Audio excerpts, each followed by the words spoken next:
فريسكي، فيب ستيشن، وطوكيو.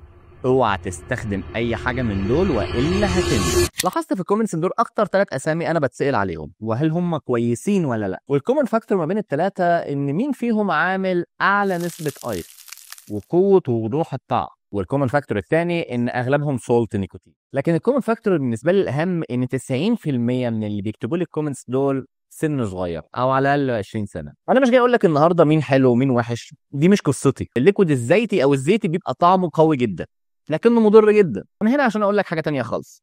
تعمل ايه يا اسطى؟ سولت وسوبر ايس انك بتوقف نمو مخك بسبب العك ده. طب احنا حتى نعرف ان الايس الاوفر اللي لسه ظاهر من سنه ده ممكن على المدى البعيد يعمل فيك ايه؟ عقل شويه يا اسطى وبطل السولت والريد بول اللي انت عمال ترضعهم دول وسيب مخك يكتمل للاخر. احنا مش عايزين فيرجن غبي منك، عايزينك كامل يعني. وعشان ما يجيش الوقت اللي هتندم فيه ويكون الوقت ده بعد فوات الاوان. واخر حاجه يعني احلق يا اسطى، المولد شكله خرا عليك.